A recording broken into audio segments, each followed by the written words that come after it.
আপনারা দেখছেন পজিটিভ বার্তা platform. Think positive, be positive.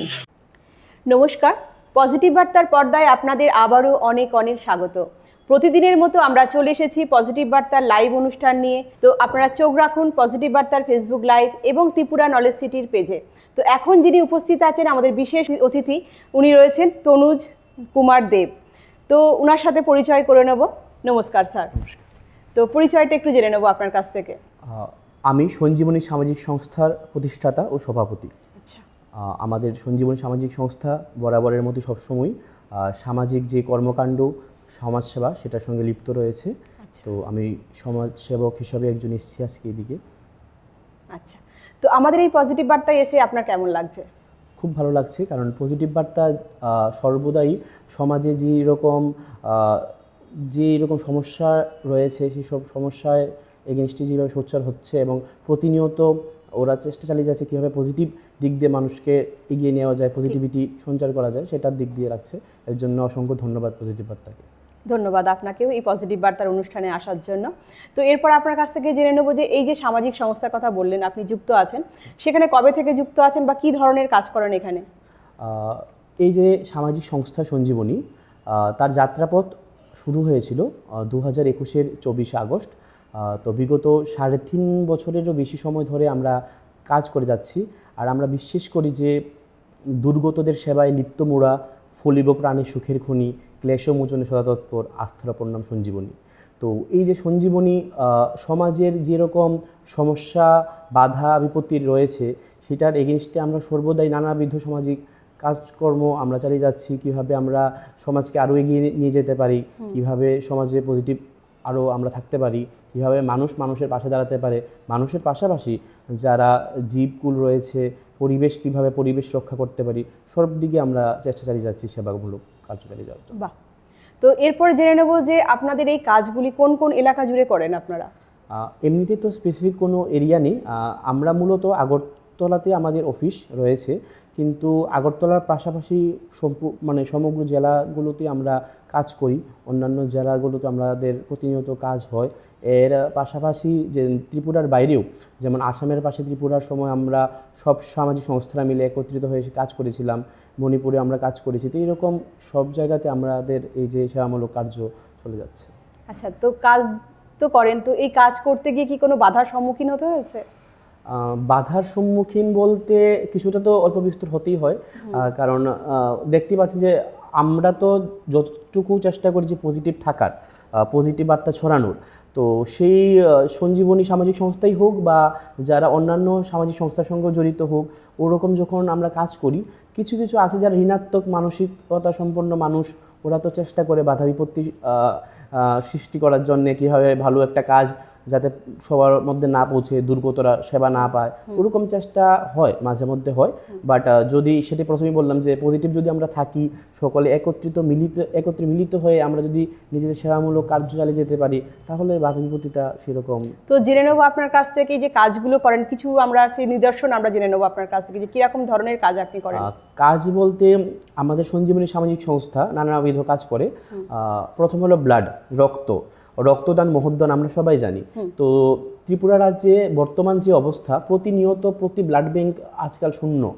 প্রতিনিয়ত রক্তের জন্য রোগীদের হাহাকার আমরা শুনতে পাচ্ছি, আত্মীয় পরিজনদের।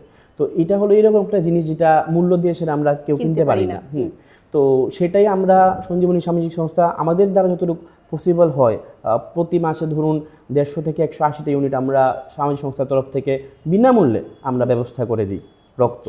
এর বাদে ধরুন যারা মনে করুন যে বাচ্চারা, যেরকম শিশুরা রয়েছে, শিক্ষার্থীরা রয়েছেন যারা আর্থিক দিক দিয়ে দুস্থ, সুবিধাবঞ্চিত, ওদের পড়াশুনোর সমগ্র খরচা ম্যানেজ করে দেওয়া, বা ধরুন বছরের সমস্ত এডুকেশনাল গুডস প্রোভাইড করা। এবং এটাও বলে রাখা ভালো, শুধুমাত্র এরকম নয় যে সামাজিক সংস্থা আমরা করছি এরকম নয়, আমাদের ডাকে সাড়া দিয়ে এসে অনেক শুভবুদ্ধি সম্পন্ন মানুষরা এগিয়ে আসছেন এবং এরকম কাজ আমাদের সঙ্গে যুক্ত হচ্ছে। এরকম কাজ, এরপরে স্বাস্থ্যবিধি সংক্রান্ত নানা রকম কাজ আমরা করে থাকি। আমরা ইন টোটাল ত্রিপুরা রাজ্যে 23 থেকে 24টা চা বাগানে প্রতিনিয়ত কাজ করে যাচ্ছি রুরাল এরিয়াগুলোর মধ্যে। এর বাদে ধরুন যে কিছুদিন আগে বন্যা গেল, বন্যার সময় হেল্প করা হোক, আমরা নতুন বস্ত্র পরিধান যাতে ওরা করতে পারে, নববর্ষ হোক, দুর্গাপুজো হোক, শীতের সময় কম্বল দেওয়া, ঠিক আছে, এরকম কন্টিনিউয়াসলি আমাদের কাজ চলে। যারা দিনমজুর রয়েছেন ওদের আমরা ওদের জন্য কিছু রকম সেবামূলক কাজ, যেমন ছাতি প্রোভাইড করা হোক, নানা রকম আমাদের মেডিকেল কিট আসে, যেমন কেউ কেউ টাকা পয়সার অভাবে মানে চিকিৎসা ঠিকভাবে করতে পারে না, বাইরে পাঠাতে লাগে ভালো চিকিৎসার জন্য, তো ওদেরকে আসা যাওয়ার ব্যবস্থা করে দেওয়া, ওই রকম সেবামূলক কার্য আমরা প্রতিনিয়ত চালিয়ে যাচ্ছি। তো এইভাবে আপনাদের সংস্থাতে কতজন আছে যে এই সেবামূলক কাজের সঙ্গে যুক্ত আছে? আমাদের সংস্থার মধ্যে এখন 250 জনের অধিক সংস্থার সদস্যরা রয়েছেন, 250 জনের বেশি। তো এরকমই জেনে নেবো আপনার কাছ থেকে কোনো স্মরণীয় ঘটনা, কাজ করতে করতে তো অনেক স্মরণীয় ঘটনাই হয়ে থাকে। সেটা তো হই।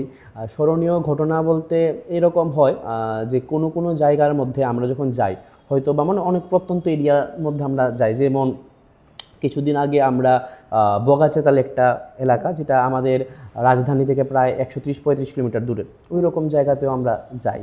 তো কাজ করতে যখন আমরা যাই, এই বছর আমরা গিয়েছিলাম ওদের জন্য কম্বল নিয়ে, শীতের উপহার। তো যখন আমরা গিয়েছি ওই সব জায়গার মধ্যে গিয়ে আমরা যাই, ওই জায়গাটা আগরতলা থেকে অনেকটা দূরে হওয়া সত্ত্বেও ওই সব ধরনের মানুষেরা আগে থেকেই আমাদের সংস্থা সম্পর্কে অনেক কিছু জানে। শুধুমাত্র আমাদের সংস্থা নয়, ত্রিপুরা রাজ্যে অন্যান্য সামাজিক সংস্থারা যেভাবে মানে এগিয়ে যাচ্ছে, ওরা ওটা সম্পর্কে জানে এবং ওরা অতটা ওয়াকিবহাল সবটা ব্যাপার নিয়ে এসে ওরা প্রতিনিয়ত চেষ্টা চালিয়ে যাচ্ছে ওদের তরফ থেকে কীভাবে কাজ করানো যায়। তো আমরা যখন প্রথম গিয়েছি ওইদিকে, ওরা যেভাবে আমাদের অ্যাকসেপ্ট করেছে বা আমাদের যেভাবে আমরা কাজ করছি সেটাকে প্রশংসার পাশাপাশি আমাদের কাজও লিপ্ত হবার চেষ্টা করছে এবং ওরাও বলেছে যে ওরাও কীভাবে সাহায্য করতে পারে ওদের এরিয়াতে। তো ওটাই আমাদের জন্য একটা স্মরণীয় ঘটনা, কারণ এইসব মানে আগরতলা শহরে হলেই বা রাজধানী শহরে হলেই কেউ সমাজসেবা করতে পারবে, সামাজিক সংস্থার অংশ হতে পারবে, এরকম নয়। কারো যদি মানসিকতা পজিটিভ থাকে এবং সমাজসেবা করতে ইচ্ছুক হয়, ইন্টেনশন পিওর থেকে সব জায়গাতেই করতে পারবে, সব জায়গা থেকেই করতে পারবে। ঠিক, একদম। সেটা আমাদের ঘর হোক বা সমাজের প্রতি হোক। তো এরপরে জেনে নেব স্যারের কাছ থেকে যে আমাদের সমাজে যুব সমাজ যারা আছে, তা আমাদের আগরতলা শহরই বলুন বা শহরের বাইরেই বলুন, যে একটা নেশাগ্রস্তের দিকে তারা চলে যাচ্ছে, তো এটা মানে রুখতে কি কাজ করছেন আপনারা? নেশার করাল গ্রাস থেকে যে একটা করাল গ্রাসে আমাদের যুব সমাজ হোক বা আমাদের ত্রিপুরা রাজ্য হোক যেভাবে পড়ে রয়েছে, সেটার থেকে মুক্তির যে মার্গ, মুক্তির যে রাস্তা, সেটা শুধুমাত্র সরকারের নয়, সরকার, আরক্ষা দপ্তর থেকে প্রশাসন, এরপর শুভবুদ্ধি সম্পন্ন প্রত্যেকটা মানুষের। আমরা কি করি, আমাদের সামাজিক সংস্থার কাছে ওইরকম অনেক রকম কেস আসে, আমরা কাউন্সিলিং প্রোভাইড করা হোক, রিহ্যাব সেন্টারে পাঠানো হোক, এরকম আমরা চেষ্টা করি কীভাবে সেটা আটকানো যায়। আমরা বোঝাই কীভাবে যুব সমাজকে, বা স্কুল বা কলেজগুলোতে আমরা নেশা মুক্তি নিয়ে ছেড়ে আমরা নানা রকম অ্যাওয়ারনেস সেশন আমরা প্রোভাইড করি। ওইরকম আমরা চেষ্টা চালিয়ে যাচ্ছি এবং ভবিষ্যতে আমরা সকল সামাজিক সংস্থা বা সবাই মানে ত্রিপুরার শুভবুদ্ধি সম্পন্ন মানুষরা এগিয়ে আসব এবং এগিয়ে এসে সেটা থেকে আমরা উত্তরণের চেষ্টা চালিয়ে যাব। আচ্ছা, তো ধন্যবাদ স্যারকে। আমরা এরপরে স্যারের কাছে চলে যাব আরেকটি প্রশ্ন নিয়ে, যে স্যার আমরা দেখি যে রাস্তার মধ্যে অনেক ভবঘুরেরা ঘুরে বেড়ায়, তো এদের জন্য আপনারা কি করছেন, কিভাবে সেবা করছেন বলবো? ভবঘুরেরা যারা রয়েছে পথঘাটে, আমরা চলতে ফিরতে অনেক রকম ভবঘুরেদের আমরা দেখি। তো সঞ্জীবনী সামাজিক সংস্থা এবং অন্যান্য সংস্থারা বরাবরই চেষ্টা করে কিভাবে ওদের হেল্প করা যায়। তো সত্যি কথা বলতে এক্ষুনি ওনাদের কোনো স্থায়ী সমস্যারই সমাধানের আমরা ব্যবস্থা করতে পারিনি। তো আমরা কি করি, যে সেন্ট্রাল গভর্নমেন্টের অনেক রকম হোম রয়েছে, শেল্টার হোম, তো ওই সব শেল্টার হোমের মধ্যে ওনাদেরকে পাঠানোর আমরা ব্যবস্থা করি। কারণ ওনারা তো মানসিক দিক দিয়ে ভারসাম্য হয়েছেন, ওই রকম কী হয় যে ওনাদের তো অনেকে বাড়ি থেকে বিতাড়িত করে দেয় বা ওই রকম থাকে যে ছেলে মেয়েরা ওনাদের দেখে না। তো ওই রকম করুণ অবস্থাতে ওরা বাড়িতে থাকা, কারণ অনেক রকম সমস্যা সম্মুখীন হতে হয়, অত্যাচারিত হতে হয় ওদের। তো এর জন্য ওরা পথঘাটে এসে পড়েন, মনে করেন যে পথঘাটে হয়তো বা ওরা একটু হয়তো বাড়ি থেকেও ভালো থাকতে পারবেন। তো ওই রকম একটা যে বার্তা, যে বাড়ি থেকেও রাস্তাঘাটটা সুরক্ষিত, তো ওটা ওনাদের মাইন্ডে থেকে যায়। তো আমরা কি করি, সঞ্জীবনী সামাজিক সংস্থা এখন পর্যন্ত আমরা 6 থেকে 7 জনের আমরা ব্যবস্থা করেছি। আমরা স্থায়ী বসবাস বলতে যে শেল্টার রয়েছে সেন্ট্রাল গভর্নমেন্টের, ওনাদের ওই সব জায়গাতে আমরা পাঠিয়েছি যারা এরকম থাকতে পারে। তো শুধুমাত্র 5-6 জন না, ত্রিপুরার মধ্যে দেখতে গেলে প্রচুর লোক রয়েছেন, অন্যান্য সংস্থারাও এই কাজটা করছেন ভালোভাবে, কীভাবে ওনাদের ট্রিটমেন্ট করা যায়। আরেকটা কথা হলো যে এই যে ভবঘুরেরা রয়েছেন, তো বহুদিন যাবৎ বাড়ি থেকে বাইরে থাকার দরুন নানা রকম রোগে ওরা আক্রান্ত হচ্ছেন আর কি। তো প্রথমে আমাদের কি করতে হয়, ওনাদের হসপিটালাইজড করতে লাগে, তো নানা রকম ট্রিটমেন্ট ওনাদের হয়, কারণ মানে এতদিন বাইরে থাকার দরুন নানা রকম সমস্যা, নানা রকম স্কিন ডিজিজ ওনাদের মধ্যে বেড়ে যায়। তো ওই রকমভাবে ট্রিটমেন্ট ওনাদের চলে 1-2 মাস 3 মাস ওনাদের প্রপার ওয়েতে ট্রিটমেন্ট চলে। আফটার ট্রিটমেন্ট আমরা কি করি, ওনাদের নানা রকম যে আরেকটা ব্যাপার হলো গিয়ে সেটা যে আমরা ডকুমেন্টেশন, প্রপার ডকুমেন্ট, কারণ ওনাদের কাছে তো কাগজপত্র থাকে না, তো আইনি নানা রকম ব্যবস্থা নিয়ে আরক্ষা দপ্তরের সহায়তা নিয়ে এসে আমরা ওনাদের শেল্টার হোমে আমরা পৌঁছে দিই আর কি। তো এটা আমার বার্তা থাকবে ত্রিপুরাবাসীর কাছে, সকলের কাছে। তো হয়তো আপনার চোখের সামনে এরকম হয়তো বা রাস্তাঘাটে আপনারা দেখতে পাবেন যে এরকম অনেক মানুষরা রয়েছেন যারা ভবঘুরে, হ্যাঁ, একটা সমস্যার সম্মুখীন হতে হয়েছে, ওরা এর জন্য অত্যাচারিত পদদলিত এর জন্য এসেছেন। তো আপনাদের নৈতিক দায়িত্ব হিসেবে আপনারাও কিংকর্তব্য বিমূঢ় না হয়ে আপনারাও যদি সহায়তা ওনাদের প্রদান করেন, কিছুটা একবেলার খাবার দেন, ঠিক আছে, বা একটা পরিধেয় দেন, তাহলে ওনাদের হয়তো বা একটা সহায়তা ওনাদের মধ্যে পৌঁছে যাবে, সুস্থ জীবন ফিরে পেতে পারে, তারা সুস্থ জীবন, সুন্দর জীবন ওরা ফিরে পেতে পারে। সেটা ঠিক। তো এরপরে স্যারের কাছ থেকে আরও জেনে নেব যে আমাদের সমাজে যে সমস্যাগুলি গ্রাস করছে সেগুলি থেকে আমরা কিভাবে আমরা মুক্তি পাবো। বিভিন্ন রকম সমস্যা রয়েছে। প্রথমে আমি একটু আগে যে বললাম নেশা, এই নেশার করাল গ্রাস থেকে যদি মুক্তি আমাদের পেতে হয়, তাহলে আমাদের নৈতিক কর্তব্য, সেটা আমাদের নৈতিক কর্তব্যের মধ্যে পড়ে বাধা বিপত্তিকে কীভাবে অতিক্রান্ত করতে হয়।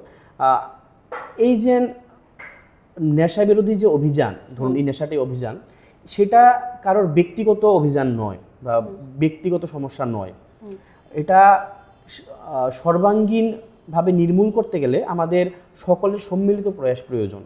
তো প্রতিটা সামাজিক সংস্থা, ব্যক্তি বিশেষে প্রত্যেকে যদি আমরা এগিয়ে আসি, সকলে মিলে সেটা বাধা দিই, কারণ হয়তো অনেকে মনে করতে পারেন যে আমার বাড়িতে তো কেউ নেশাক্রান্ত নেই, ওনার বাড়িতে আছে, এতে আমার কি, এইরকম ভাবনাগুলো কোনো রকমই জনসম্মুখে আসলে সমাজে ভালো হতে পারে না। ওনাদের বাড়িতে হয়েছে, কালকে আমাদের বাড়িতে হতে পারে। তো আমাদের কি করতে হবে, সকলেরই এইসবের এগেনস্টে আমাদের দাঁড়াতে হবে, সকলে সম্মিলিতভাবে সেটার এগেনস্টে আমাদের বাধা দিতে হবে। এটা একটা প্রবলেম।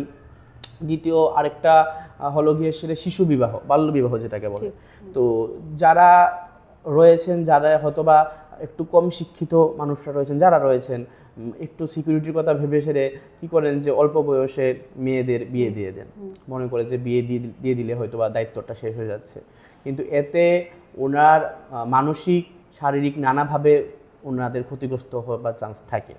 তো যেহেতু সরকারি নানা রকম ব্যবস্থা রয়েছে, ওনাদের নানা রকম প্রকল্প রয়েছে, ওনাদের এইসব শিশুদের পড়াশোনা ঠিকমতো চালানোর জন্যে 18 বছরের পরে একজন মেয়েকে বিয়ে দেওয়ার জন্যে আমরা যেরকম সমাজ সচেতনতামূলক আমরা অ্যাওয়ারনেস সেশন করি, এর পাশাপাশি প্রত্যেকটা জায়গার শুভবুদ্ধিসম্পন্ন মানুষদেরও ওই রকম বার্তা দিতে লাগবে এবং কিভাবে সেগুলো থেকে মুক্তি পাওয়া যায়। শুধুমাত্র এরকম না যে আমরা বলার সময় বলে দিচ্ছি, একটা প্রপার সলিউশনে আসা যায়, ওদের সিকিউরিটির ব্যবস্থা কীভাবে করা যায়, ঠিক আছে। তো ওই সব ব্যাপারগুলো আস্তে আস্তে আমাদের করতে লাগবে, কারণ একদিনে তো সমাজের সুরক্ষা বা একদিনে সব কিছু নির্মূল করা সম্ভব নয়। তো আস্তে আস্তে এগিয়ে যেতে হবে। এর বাদেও নানা রকম আরও কিছু সমস্যা রয়েছে, যেমন সোশ্যাল মিডিয়া ইনফ্লুয়েন্স, এটা একটা সমস্যা। সোশ্যাল মিডিয়া বা মোবাইল, মুঠোফোন, এটা দিয়ে আমরা নানা রকম পজিটিভ জিনিস শিখি, জানতে পারি, অনেক কিছু আমাদের বুঝতে পারি, শিখতে পারি, নানান জিনিস, বিশ্বের অনেক কিছু আসে আমাদের কাছে। তো এটা যেমন একটা পজিটিভ দিক আছে, সেটার সঙ্গে সঙ্গে সেটার নেগেটিভ দিকটা হলো গিয়ে আজকালকার যুব সমাজ সেটার বিশেষভাবে আকৃষ্ট হয়ে যাচ্ছে।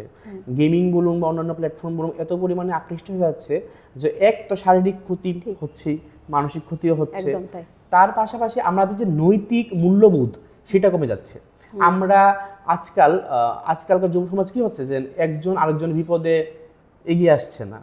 একজন এত পরিমাণে আজকে যে একটা কথাটা বলতে গেলে হাসির উদ্রেক হয়, আবার কথাটা অত্যন্ত সিরিয়াস, যে আজকাল সাধ্য বাড়িতে গিয়ে মানুষ ব্লগ বানায়, ওই রকম আর কি। তো নৈতিক মূল্যবোধ যেভাবে ত্বরান্বিত হচ্ছে, নৈতিক মূল্যবোধকে আমরা যেভাবে পদদলিত করছি, ওই রকমভাবে সমাজ কোনোভাবে আদর্শ সমাজে পরিণত হতে পারে না। এটাই ঠিক। তো এর জন্য আমাদের দরকার যে ওই রকম ভাবে শিক্ষাটা নেওয়া, কিভাবে এটা স্বামী বিবেকানন্দের দেশ, স্বামী বিবেকানন্দ যেভাবে নৈতিক আদর্শে আমাদের মূল্যবোধ শিখিয়েছেন, তো সেই রকম ভাবে আমাদের শিখতে জানতে বুঝতে হবে, এবং তাহলেই সম্ভব আর কি। তাহলেই আমাদের সমাজ এগিয়ে যেতে পারবে পজিটিভের দিকে।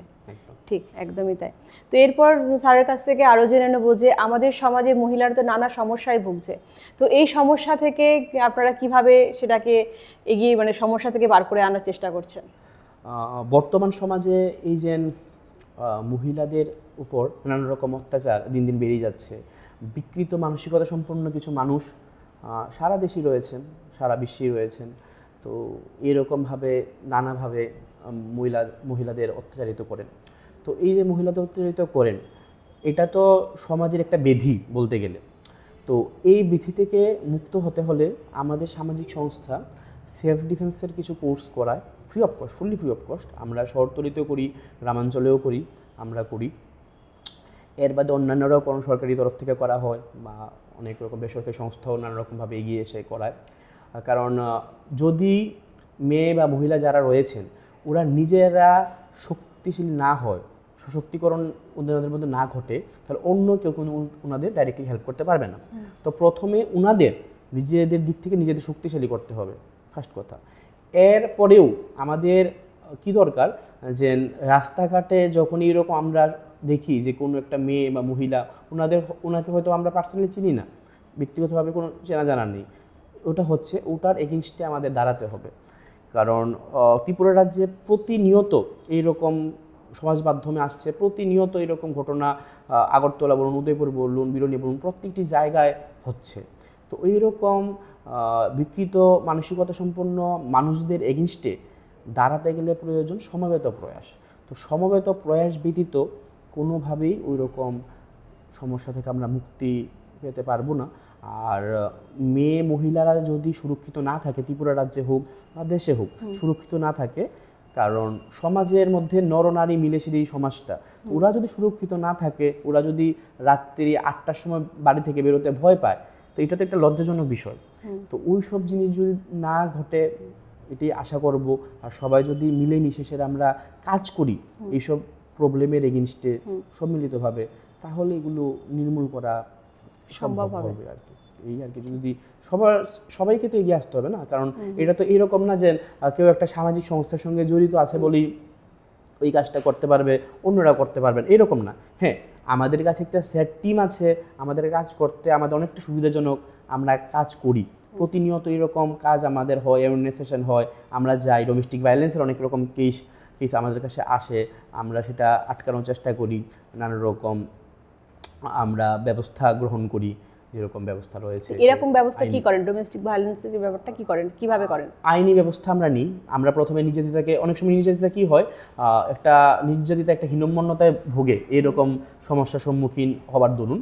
তো ওনাদেরকে সেটা বোঝাই আমরা, যে আপনারা যদি আপনার এগেইনস্টে এরকম এত ঘটনা হচ্ছে, আপনি যদি আপনার জন্য স্ট্যান্ড না নেন, তাহলে কিন্তু কোনোদিনও আপনার এটা থেকে, এই যে গ্যারাকল থেকে মুক্তির কোনো পথ নেই। তো প্রথমে ওনাদেরকে বুঝাই যে আপনারা কীরকমভাবে এটা থেকে বেরোতে পারবেন, কাউন্সেলিং চলে। তো ওনারা যখন একটা সময় পরে বুঝতে পারেন যে না, আসলে আমাদের এটার এগেইনস্টে দাঁড়ানো, কারণ না দাঁড়ালে আমার ছেলে পাবে না, ছেলে মেয়ে আছে, ওনারাও ঠিক একটা ভবিষ্যৎ পাবে না, দেন ওনারা ধরুন যে আইনি ব্যবস্থা যা আছে সেই আইনি ব্যবস্থাটা আমরা নিই। এরপরে যারা ওইরকম জিনিসগুলো কমিট করে, হ্যাঁ, তো কমিট যারা করে, ভিকটিমের পরিবারের মধ্যে অনেকে রয়েছেন যারা এগুলোর সঙ্গে জড়িত রয়েছেন, তো ওনাদের এগেইনস্টে আমরা সোচ্চার হই, আমরা সম্মিলিতভাবে সেটার এগেইনস্টে আমরা দাঁড়াই, আইনি ব্যবস্থাও নেওয়া হয়। এবং মোস্ট অফ দ্য কেসেসের মধ্যে কি হয়, যে ওনারা একটা সময় পরে বুঝতে পারে যে ওনারা কি ভুল করছিলেন। তো ওই রকম যারা ভুল করতে থাকেন দিন পর দিন, তো একজন থেকে দেখে আরেকজন শিখছে, তো ওই রকমগুলো আস্তে আস্তে বন্ধ হয়ে যায় একটা সময় পরে। তো ওই জিনিসটি দরকার আর কি, যে আগে বার্তাটা জানানো দরকার যে আসলে আমি আমার এগেনস্টে যদি কোনো কিছু হয় আমি সেটার এগেনস্টে একাই দাঁড়ানোর ক্ষমতা রাখি, অন্যান্যরা আপনাকে সহায়তা প্রদান করতে পারবেন, কিন্তু যেহেতু এটা ওনাদের লড়াই ব্যক্তিগত, তো প্রথমেই ওনাদের সার্বিকভাবে সেটার এগেনস্টে দাঁড়াতে হবে, সেটাই আর কি। বাহ, খুব সুন্দর। তো এরপরে আমরা আরও একটি প্রশ্ন জেনে নেব যে আগামী যে যুব সমাজ তাদের জন্য বা আমাদের সমাজের জন্যই হোক কি বার্তা দেবেন যাতে সুস্থ পরিবেশ একটা গঠন হতে পারে আর কি? সুস্থ সমাজ গঠন করতে গেলে তারুণ্যদীপ্ত যুব সমাজের প্রয়োজন, কারণ যুব সমাজ ব্যতীত কোনো সামাজিক কার্য, সুষ্ঠু সামাজিক কার্য সম্ভবপর হবে না। যেই রকম যারা এক্সপিরিয়েন্সড লোক রয়েছেন ওনাদের যেমন এক্সপিরিয়েন্সটা আমাদের দরকার, হ্যাঁ, সেই সঙ্গে সঙ্গে যারা যুব সমাজ রয়েছে, ইউথ রয়েছে, ওনাদের যে কর্মচপলতা সেটারও খুব প্রয়োজন।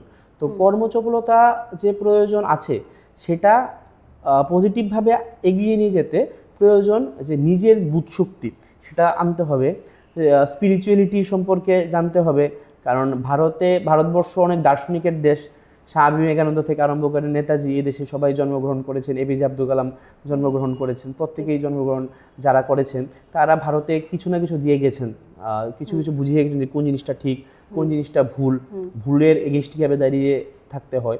তো যুব সমাজ যদি এভাবেই ভুল জিনিসটাকে ভুল আর ঠিক জিনিসটাকে ঠিক বলতে শিখে যায় এবং প্রতিটি অব্যবস্থাপনার এগেনস্টে দাঁড়াতে পারে, তাহলেই সমাজটা সম্ভবপর হবে। আর যখন একটা কথা যেটা না বললেই না হয়, যখনই ভালো কিছু করতে যাবে এবং ভুল কিছুর এগেনস্টে দাঁড়াতে চাইবে, তখন জাতি, ধর্ম, বর্ণ, দল, মত নির্বিশেষে করতে হবে, কারণ ভুল যেটা সেটা সবার জন্যে ভুল, আর যেটা ঠিক সেটা সবার জন্যে ঠিক। তো ওই রকম যদি বেধিকে নির্মূল করতে লাগে, তো ওই বেধিটাকে যুব সমাজই পারবে এগিয়ে নিয়ে যেতে। আর পূর্বে বলা হয়েছিল যে নেশার যে ব্যাপারটা, ওই যে নেশার জিনিসটাকে আমরা যতদিন পর্যন্ত আমাদের থেকে দূরে রাখতে পারবো ততদিনই সমাজের সম্ভবপর হবে, কারণ সমাজসেবা একদিনে বললেই হয় না যে সমাজসেবা হচ্ছে, আর কেউ সামাজিক সংস্থার অংশ হলেই সমাজসেবা করতে পারবে এরকম নয়। আপনারা যদি ভুলটাকে ভুল, ঠিকঠাকে ঠিক বলে এই যে সামাজিক বেধি রয়েছে সেটার এগেনস্টে দাঁড়াতে পারেন, তাহলে আপনিও একজন সমাজকর্মী। তো সমাজকর্মী এইভাবেই গঠিত হবে। আর এর ব্যাপারে আমার দুটি লাইন লেখা আছে, সেটা আমি বলতে চাই। দুর্গতদের যে এই যে প্রবলেমটা আছে, আর্তরা রয়েছেন, এই আর্তদের নিয়েই লেখা এই দুটি লাইন আমার। আর্তদের সেবায় নিয়োজিত হতে পাই না কো মোরা ভয়, বিবেকানন্দের ভাষায় যেমন জীব সেবাতে ঈশ্বর সেবা হয়, নেতাজি শিখিয়েছেন সত্যিকারে ভালোবাসলে নিঃস্বার্থ হতে হয়। বাহ, খুব সুন্দর একটা কবিতার মতো লাইন, একদম কবিতাই এটা বলা চলে, খুব সুন্দর। তো আমরা অনুষ্ঠানের একেবারেই শেষ পর্যায়ে চলে এসেছি। তো আমরা তনুজ স্যারকে আবারও অসংখ্য ধন্যবাদ জানাবো। তো তনুজ স্যারের এই মূল্যবান সময় আমাদের এই পজিটিভ বার্তার অনুষ্ঠানে দেওয়ার জন্য। তো আমরা আমাদের এই অনুষ্ঠান আজকের মতো এখানেই শেষ করছি। নমস্কার।